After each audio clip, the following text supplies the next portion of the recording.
Štiričlanska družina si je v 70 kvadratnih metrov velikem stanovanju zaželela več svobodnega gibanja.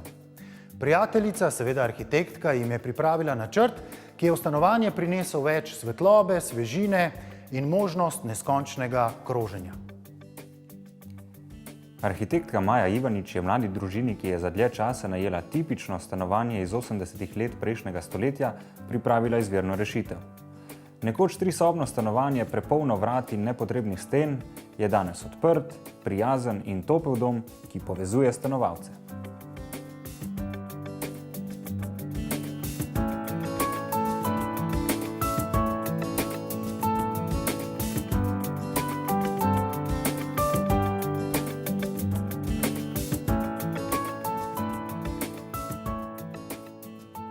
Najboljše rešitve so tiste, ki so prilagojene času, željam in potrebam naročnika. Kakšne so bile te pri vašem projektu?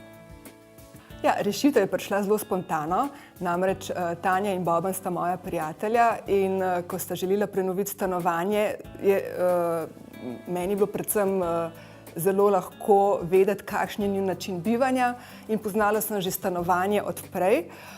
In po eni preprosti analizi teh prostorov, ki sem jih seveda si izrisala in tako naprej, sem hitro našla primerno rešitev. Uporabili ste tudi macolo, se pravi, ogromno sten ste podrli. Kaj ste želeli s tem doseči? No, naročnika, Tanja in Boban, sta me prosila, da naj prenovim stanovanje, ki je bilo prej klasično blokovsko slovensko stanovanje z mnogimi sobami. In seveda si nista predstavljala, da bo ta prenova pravzaprav pomenila tudi rušenje sten, rušenje večine sten. Porušili smo tiste stene, ki so pač ustvarjale mrtve površine, kot so hodniki, ker v takem majhnem stanovanju je škoda imeti preveč površin namenjenih hodnikom, stopnim prostorom. Stanovanje smo uluščali do konstrukcije. Na srečo naročnika tega časa nista preživela v Ljubljani, ampak na počitnicah, in ko sta se vrnila s počitnic, sta se samo še vselila v stanovanje. V sredini je ena zanimiva omara, ki ima in funkcijo pač shrambe in tudi funkcijo nekega tampona med bivalnim in spalnim. Ja, stanovanje je razdeljeno na 3 cone, se pravi, midva sediva v bivalni coni. Potem čisto na nasprotnem koncu so spalni prostori in zdaj, da ti prostori med sabo niso direktno povezani, smo med njih vstavili omaro, ki ustvarja takšno dvostransko pasažo. To je tudi cona, kjer sta kopalnica in stranišče.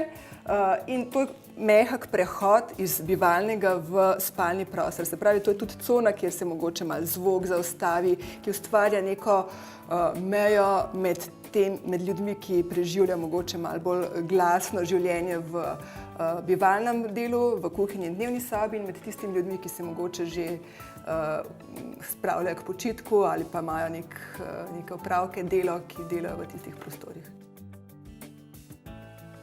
Meni osebno je zanimiva osvetlitev, ki ni iz sten, ampak je nekako so lučke po stenah. Zakaj takšna rešitev in je bil mogoče to problem, pa ste reševali nek problem s tem? Svetloba je pravzaprav bistven element v stanovanju. 2 bistvena elementa sta pravzaprav. To, kaj vidiš, kam gledaš in kakšna je svetloba v vsakem prostoru.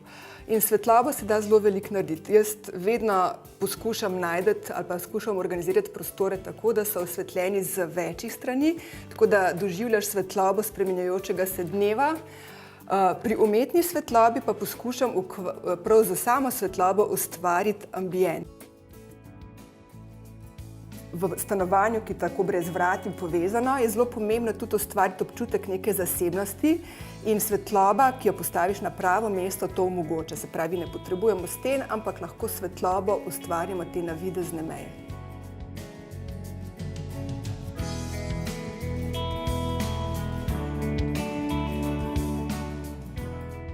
Kako tak odprt prostor brez vrat vpliva na človeka, ki biva v tem stanovanju? To je ena zelo lepa izkušnja, ki jo priporočam, zato ker se čuti pretok energije, gibanje je svobodno, po otrocih to velikokrat vidim, da kar spontano začnejo tekati po stanovanju in če se oni dobro počutijo, je to definitivno. Ni loputenja z vrati, ne? Ne, ni loputenja z vrati, absolutno, ja.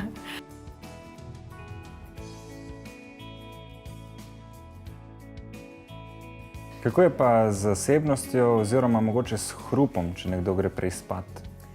Otroke nikoli nisva navajala, da zaspijo v tišini in kar se tega tiče, ne glasba, ne televizija, ne obiski, svetloba,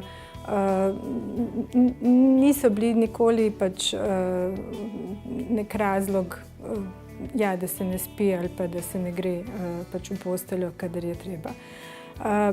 Odprtost prostora sama po sebi ne pomeni, da se lahko udre v mentalni ali pa fizični prostor posameznika ali pa drugega člana družine. Tanja v stanovanju vselej rada poskrbi za spremembe. Že od nekdaj sem zelo rada pač prestavljala pohištvo in menjala. Ja.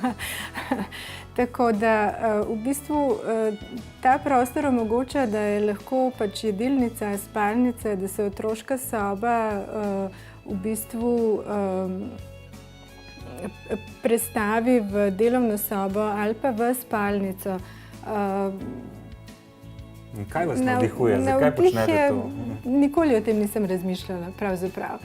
Ampak tako kot po zimi ali poleti nas druge barve, pa druga oblačila, pa druge jedi pač privlačijo, tako je tudi s prostorom.